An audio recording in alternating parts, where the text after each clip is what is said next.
असतील. लग्नानंतर आम्ही 20-23 दिवसानंतर काश्मीरला गेलेलो होतो. तिथं हल्ला झाला आणि आमच्यासारखे कपल त्या ठिकाणी रूम मध्ये बसले असतील, पण आम्हाला ते व्यक्त झाले. आमच्या रंगात रक्त चळवळ होती, संघर्ष होता. आम्ही घरातून बाहेर पडलो. महाराष्ट्रातल्या लोकांना प्रेरणा नाही केली. माझ्या कुटुंबाला कुठलीही राजकीय पार्श्वभूमी नाही. माझे वडील साधे ग्रामपंचायतचे सदस्य सुद्धा नाही, पण मी जे शेतकऱ्यांसाठी काम करत होते त्याच्यामुळे मला वयाच्या 21व्या वर्षी पंचायत समिती सदस्य म्हणून त्या ठिकाणी निवडून दिलं गेलं. आणि मला शेतकऱ्यांच्या वेदना कळल्या, कारण की मी शेतकऱ्याच्या पोटची होते म्हणून. त्यानंतर मी शेतकऱ्यांसाठी अनेक आंदोलने केले. माझ्या वयामधल्या सगळ्याच मुली असतील ज्या वयामध्ये नटत फुटत असतात, त्या वयामध्ये मी सगळं बाजूला ठेवलं. सकाळी एकदा आयुष्यामध्ये आरशात पाहिलं की दुसऱ्या दिवशीपर्यंत मी आरशात सुद्धा पाहिजे नाही, पण शेतकऱ्यांसाठी मी माझं आयुष्य झोकून दिलं. आणि आई तारुण्यामध्ये 5 गुन्हे माझ्यावर अंगावर दाखल झाले आणि खूप कमी वयामध्ये मला न्यायालयाची पायरी चढावं लागली. हे प्रत्येक कार्यकर्त्यांच्या आयुष्यात होत नाही. मी हे सगळं जगत असताना आणि संघर्ष करत असताना अनेक कार्यकर्ते पाहिले की ज्यांना मोठे होता येत नाही, पदापर्यंत जाता येत नाही, निवडणुकीच्या यंत्रणेमध्ये काम करता येत नाही, पण मी नेहमीच महिलांचा, शेतकऱ्यांचा, शेतमजुरांचा आवाज बुलंद करण्याचं काम केलं. माझ्या खूप कमी वयामध्ये मी पोलिसांच्या लाटाकाटा खाल्ल्या. अक्षरशः मी ज्यावेळेस माझ्यावर गुन्हे दाखल व्हायचे त्यावेळेस मी पोलीस स्टेशनला 5-5 तास 2-2 दिवस मी संडास बाथरूमच्या बाहेर झोपलेली आहे. आणि अनेक वेळा न्यायालयामध्ये ज्यावेळेस आपण शेतकरी गुन्ह्यावर काम करतो तर त्यावेळेस ते वकिलाचे पैसे भरण्यासाठी, न्यायालयाचे पैसे भरण्यासाठी सुद्धा माझ्या खिशामध्ये पैसे नसायचे. पण अशा परिस्थितीमध्ये त्यांचा आवाज बुलंद केला. माझ्या गेवराई तालुक्यातल्या कार्यकर्त्यांनी कधी माझ्याकडून वड्यापावची सुद्धा अपेक्षा केली नाही. मी बिनलग्नाची मुलगी होते, राजकारण घालणे असं म्हणतात, पण माझ्या बापाने एवढं मोठं दगड काढीत करून एवढं राजकारणामध्ये मला घातलं, पण मी सुद्धा तशी वागले आणि संघर्ष करत राहते. पुढे छत्रपती संभाजीराजेंच्या आशीर्वादानं मराठा क्रांती मोर्चामध्ये आम्ही काम करत असताना संभाजीराजेंनी आम्हाला एकत्रित आणलं आणि त्या ठिकाणी आमचं लग्न झालं. लग्नानंतर सुद्धा एकही दिवस नवीन नवरी म्हणून मी राहिले नाही. मी दुसऱ्या दिवशी प्रभागाच्या बाहेर पडले आणि लोकांसाठी काम करायला लागले. पण हे सगळं करत असताना माझ्याकडून चुका होतात. माझ्या आयुष्यामध्ये माझं पूर्ण आयुष्य शेतकरी विरुद्ध कारखानदार यांच्या संघर्षामध्ये गेलेलं आहे. आणि आज जिथं मी खेड्यातली मुलगी शहरात आल्यानंतर 360 डिग्रीमध्ये माझं आयुष्य पूर्ण चेंज झालेलं आहे. माझा लढा फक्त शेतकऱ्यांसाठी होता, पण या पुणे शहरामध्ये आणि शहरामध्ये शेतकरीच नाहीत. तर ही मुवमेंट सगळी लक्ष घेण्यामध्ये माझ्याकडून काही चुका घडल्या असतील. लग्नानंतर आम्ही 20-23 दिवसानंतर काश्मीरला गेलेलो होतो. तिथं हल्ला झाला आणि आमच्यासारखे कपल त्या ठिकाणी रूम मध्ये बसले असतील, पण आम्हाला ते व्यक्त झाले. आमच्या रंगात रक्त चळवळ होती, संघर्ष होता. आम्ही घरातून बाहेर पडलो. महाराष्ट्रातल्या लोकांना प्रेरणा केली, बाहेर काढलं, अनेकांना धीर दिला. आम्ही मला सांगितलं त्यावेळेस देशभरामध्ये काहीच वातावरण नव्हतं या विषयाच्या संदर्भामध्ये. त्यावेळेस मी ती क्लिप दिलेली होती, कारण की मला असं म्हणायचं होतं की दहशतवाद्यांना आपल्या देशामध्ये कुठेतरी हिंदू मुस्लिम करायचंय आणि आपल्या देशाची एक अखंडता ही मोडून काढायची आहे. आणि म्हणून मी त्या ठिकाणी तसं म्हटले. परंतु नंतर 3 तासानंतर वातावरण बदललं, प्रतिक्रिया यायला लागल्या जखमींच्या. आणि त्यावेळेस कळालं की खरंच त्यांना धर्म विचारून आलेलं होतं. परंतु वरच्या लेवलला पक्षाच्या मोठ्या मोठ्या घडामोडी घडत असतात, त्याचा विक्टिम मी झाले. आणि त्यानंतर तो व्हिडिओ एवढा पसरला की नंतर मी भूमिका सांगितली माझी की हो, पहलगामचा आणि काश्मीरचा हल्ला हा फक्त धर्म विचारूनच झालेला आहे. परंतु मी ज्या पॉवरफुली ती भूमिका मांडली ती पॉवरफुली नंतर खाली जाऊ शकली नाही, कारण की मीडियाच्या माध्यमातून निगेटिव्ह गोष्टीला जेवढं पसरलं जातं तेवढं पॉझिटिव्ह गोष्टीला बढावा दिला जात नाही. आणि त्याचा विक्टिम मी झाले आणि सोशल मीडियाच्या माध्यमातून त्याचा विक्टिम मी झाले. आणि त्याच्यामुळे ही सगळी घटना घडली. माझी भूमिका तिथपर्यंत पोहोचू शकली नाही आणि त्यांना गैरसमज निर्माण झाले.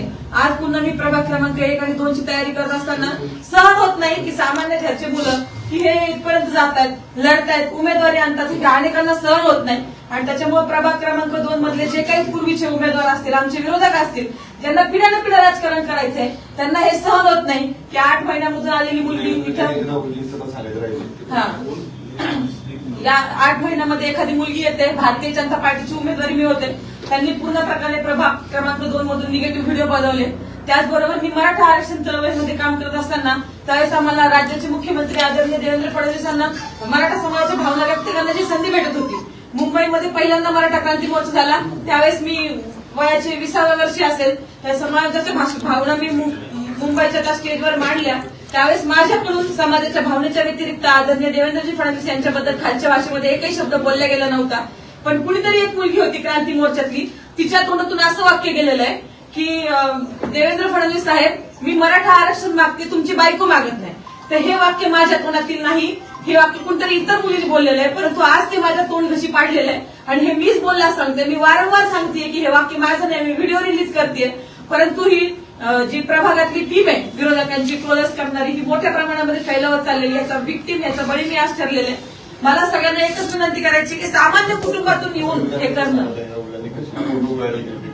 राहुल गांधींचा एक फोटो माझ्यासोबत व्हायरल होतोय आणि मी कुठेतरी त्यांच्या मुवमेंटमध्ये आहे आणि भाजपमध्ये मला एंटर केलं असं पण पसरवलं जाते. मी शेतकरी संघटनेत काम करत होते. राहुल गांधींचा व्हिडिओ बघा आज पण, माझ्या छातीला शेतकरी संघटनेचा बिल्ला आहे आणि मी त्यांच्याकडे घेऊन कापूस घेऊन गेलेले. माझ्या गावाकडून मी एसटीने राहुल गांधींना भेटण्यासाठी पोहोचले होते कारण की ते मराठवाड्यात आलेले होते. एसटीने पोहोचून सकाळी 5:30 वाजता मी त्यांना गाठलं होतं आणि त्यांना सांगितलं होतं की आयात निर्यात धोरण हे कापसाचं बदललं पाहिजे, त्याच्यावर काम झालं पाहिजे, तर शेतकऱ्यांना कापसाला न्याय भेटेल, शेतकऱ्यांना भाव भेटेल. परंतु आज ते कापूस वगैरे सगळं सोडून दिले त्यांनी. फक्त त्यांनी काहीतरी व्हिडिओ व्हायरल करायचा, एखादं कुणाला तरी भेटतं, अशी खूप मोठी गँग मला वाटतं देशभरामध्ये झाली. याचं विक्टीम सामान्य घरचे मुलं होतात.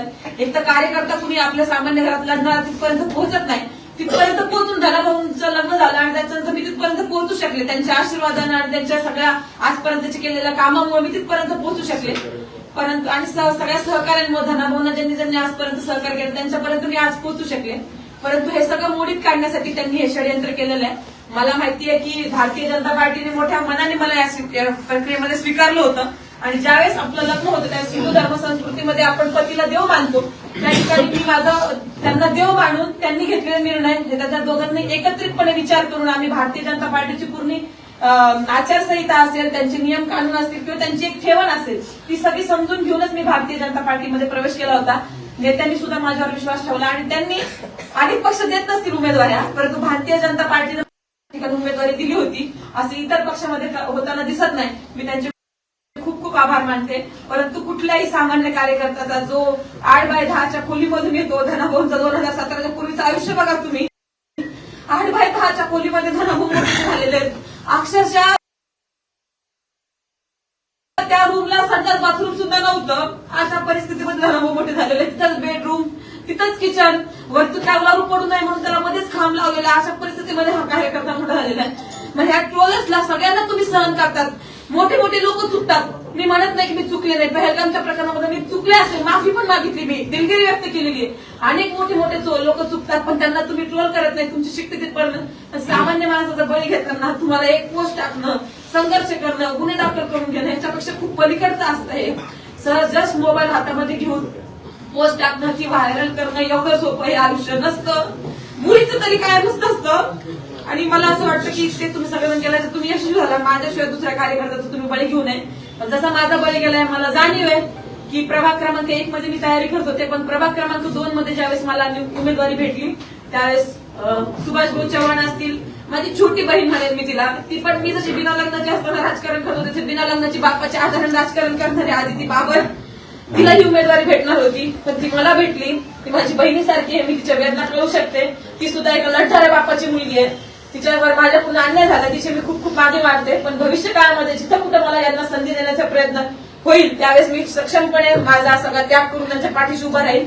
आज असं म्हणलं जातं की प्रभाग क्रमांक 2 मध्ये ह्यांना पॅनल कम्पोज करायचं होता म्हणून त्या ठिकाणी केलं. पण मला प्रत्येकाला सांगायचंय, राहुल दादा जाधव असतील, सुधीर वाघमोडे असतील आणि त्याचबरोबर आमच्या रेणुकाताई चलवादी असतील, ह्या सगळ्यांना प्रभाग क्रमांक 2 मधल्या नागरिकांनी उचलून धरलं पाहिजे, यांच्या पाठीशी उभं राहिलं पाहिजे आणि येणाऱ्या 15 तारखेला कमळ या चिन्हावर मतदान केलं पाहिजे. हे सगळं बाजूला सावरून मला एकच सगळ्यांना विनंती करायची आहे की मी भारतीय जनता पार्टीची आता कार्यकर्ता झालेली आहे, मी या पक्षामध्येच काम करणार आहे. सगळ्या संघ परिवाराने मला मोठ्या मनाने समजून घेतलं, अतिशय चांगली लोक आहेत ती, त्यांनी माझी भूमिका समजून घेतली आणि त्यांच्यासोबत मला काम करायचं संघ परिवाराने मला समजून घेतलं. आणि महाराष्ट्रामधल्या हिंदुत्ववादी संघटनांनी सुद्धा मला विनंती करायची की इथून पुढच्या काळामध्ये मला हिंदुत्वासाठी, मी स्वतः हिंदू आहे, हिंदुत्वासाठी मला काम करायचं, तुम्ही सगळ्यांनी मला सामावून घ्यावं, संघ परिवार समजून घेईल. हिंदू भारतीय जनता पार्टीच्या कार्यकर्त्यांना माझी गरज असेल तिथं मी जीवाचं रान करणार आहे. मला माहिती आहे की आम्हाला मराठवाड्यामध्ये म्हणायची की आपली मराठवाड्याची शेतकऱ्याची वाघीण आहे, परंतु वाघीण ज्यावेळेस जखमी झालेली असते तर त्यावेळेस ती अतिशय जोमाने काम करते. तसंच भारतीय जनता पार्टीचे सगळे उमेदवार निवडून आणण्यासाठी मी जोमाने काम करणार. मी जर स्वतःसाठी लढले असते त्याच्यापेक्षा जास्त मी त्यांच्यासाठी लढणार. आमचे सगळे फाउंडेशनचे कार्यकर्ते, धर्मावर प्रेम करणाऱ्या माझ्या बहिणी यांनी भविष्य काळामध्ये सुद्धा तुम्ही या पुण्याच्या शहरामध्ये, मोठ्या शहरामध्ये जे कधी पाहिलं नव्हतं आपण शहर, त्याच्यामध्ये तुम्ही मला सामावून घ्या, त्याबद्दल खूप आभार मानते. धर्माभाऊ, राजकीय आयुष्य आपल्या दोघांचं आहे, पण माझ्यामुळं किंवा आपल्या एकत्रित केल्यामुळं तुमच्या राजकीय कारकिर्दीला काही झालं असेल किंवा होते, त्याबद्दल मी तुमची बायको म्हणून तुमचे सगळं तुमचे खूप खूप आभार मानते. तुला रडत नाही, आयुष्यात सांगितलं रडायचं नाही, लढायचं. माझी माफी मागण्यापेक्षा पक्ष नेतृत्वाला तुझ्यामधून काही त्रास झाला असेल त्यांची माफी मागणं उचित वाटतं. तू त्यांच्यासाठी तुला घेतलेला पुढचा लढा तुला एक पती कसा असावा, म्हणजे अनेक वेळा राजकारणात महिला आहेत, पती पुढे राजकारण करतो, महिला मागे राहते, पण सांगायचंय मला की त्यांनी कधी पण स्वतः मागे राहिले आणि तू समोर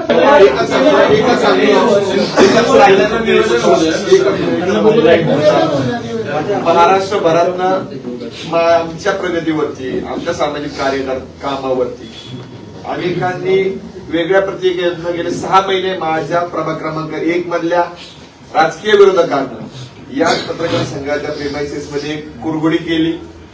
या ठिकाणी त्यांनी चुकीच्या पद्धतीने माझ्याविषयी नरेटिव्ह पसरवला. त्या व्यक्तीपासून तर माझ्यासोबत आजवर मैत्री म्हणून केलेल्या माझ्या मित्रांनी अनेकांनी सहकार्य केलं. अनेक काही मित्र माझ्यापासून दुरावून राजकारणाच्या प्रतिष्ठेपायी त्यांनी वेगळी भूमिका घेतली. त्या सगळ्यांना, त्यांच्या कुटुंबियांना माझा सल्ला आहे, राजकारणामध्ये स्वकर्तृत्वानं कष्टानं पुढे यायचं असतं.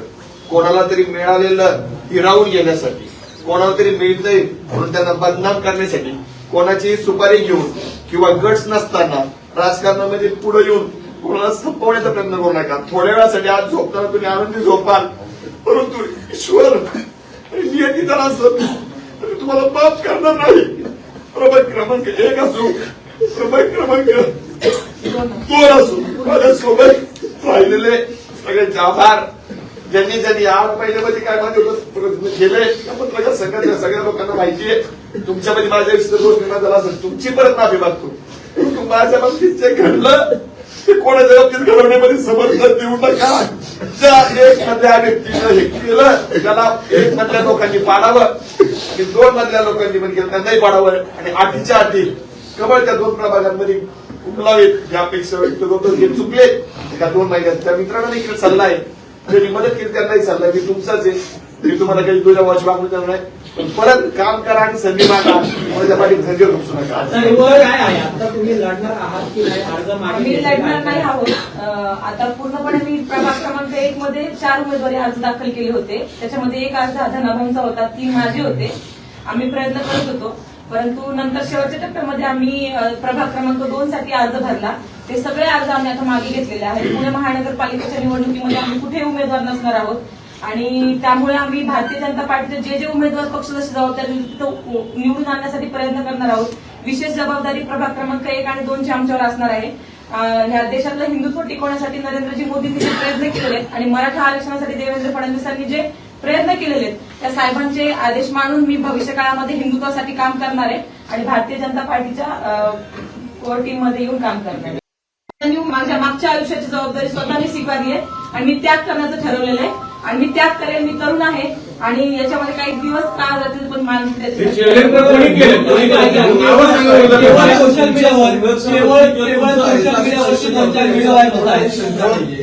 मी परत म्हणतो की तुम्ही सगळं ट्रोलर्सवरती टाकताय. तुमचा संघर्ष काय याच्यावरती कोणाला शंका नाही. विषय असा आहे की ज्या पक्षाने तुम्हाला आता माघार घ्यायला लावली त्या पक्षात गेले 15, 20, 25 वर्ष कार्यकर्ते काम करतायत. ज्यावेळी त्यांना तिकीट मिळत नाही आणि 1-1.5 वर्षापूर्वी पक्षामध्ये आलेल्या व्यक्तीला तिकीट मिळतं, त्याचा रोष दिसतो. हा मूळ मुद्दा आहे. नाही, खरं तर भारतीय जनता पार्टीने आपल्याला उमेदवारी दिली होती. त्याच्यानंतर सर्वस्वी निर्णय हा माझ्यावर होता की काय करायचं काय नाही. तो आम्ही कुटुंबाने एकत्रित बसून, आणि मला वाटतं कुटुंबाने नाही घेतला, आम्ही दोघांनी तो निर्णय घेतला. त्याच्यामध्ये कुठल्याही प्रकारचा दबाव आमच्यावर नव्हता. भारतीय जनता पार्टीने लढण्यासाठी आणि तो पॅनल स्ट्रॉंग होण्यासाठीच आम्हाला उमेदवारी दिलेली होती. त्याच्यामुळे त्यांच्यावर कुठलाही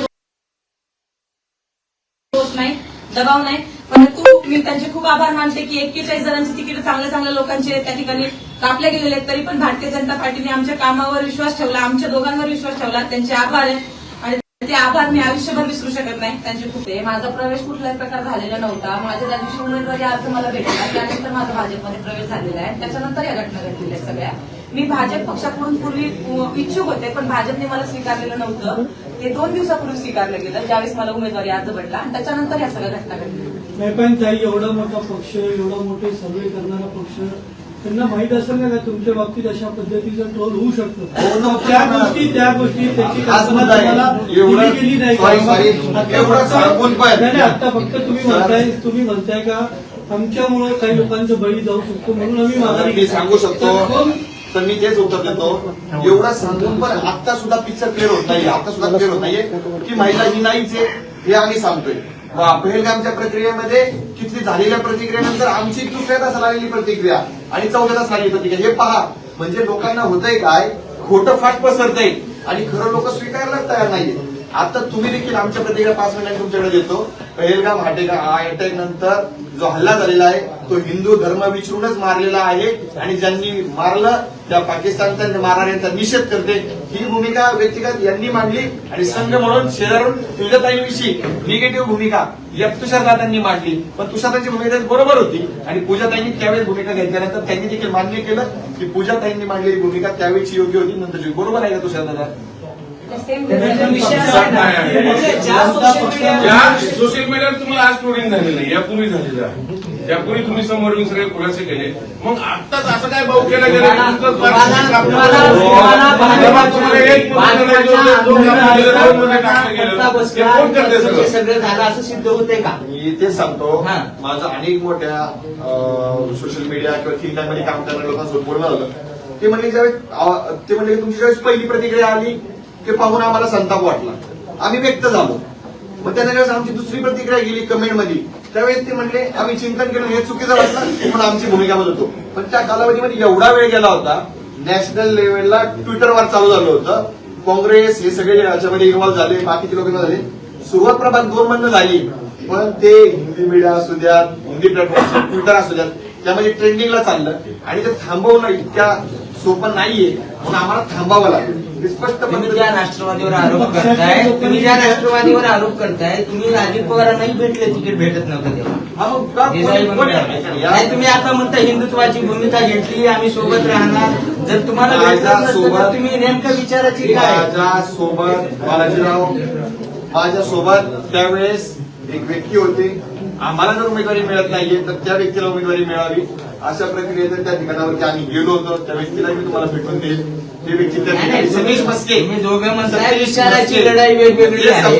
तुम्ही तिकीट नाही भेटलं ते अजित पवारांकडे जाता, नंतर म्हणता तुम्ही की अजित पवारांच्या पक्षाने हे सगळं घडवून आणलं. नेमकं सतीश मस्के त्या भागाचे जे आहेत ते देखील त्या प्रभागामध्ये इच्छुक होते. आम्हाला ज्या व्यक्तीनं आमचं तिकीट कापलं राष्ट्रवादी काँग्रेसच्या त्या व्यक्तीला उमेदवारी मिळू नये आणि सतीश मस्के हे त्या भागातला प्रामाणिक कार्यकर्ता आहे राष्ट्रवादी काँग्रेसचा, त्यांना संधी मिळावी अशा पद्धतीची भूमिका मी घेऊन गेलो होतो. ते मी नाकारताय ते का गेलो होतो ते मला जास्त बोलायला लावू नका. याच पत्रकार संघातनं काही पत्रकारांनी माझा खुलासा न घेता माझ्या विरोधामध्ये बातम्या लावल्या होत्या आणि त्याचा आतापर्यंत प्रायश्चित्त आलेलं आहे. सतीश मस्केंसोबत तुम्ही बोलू शकता. तुम्ही खुलासा द्यायचा लगेच द्यायचा. तुम्ही म्हणता 15 दिवसांना आता सर काल तुम्हाला फोन केलेला असेल, फोन केले तुम्ही नाही, तुम्ही असं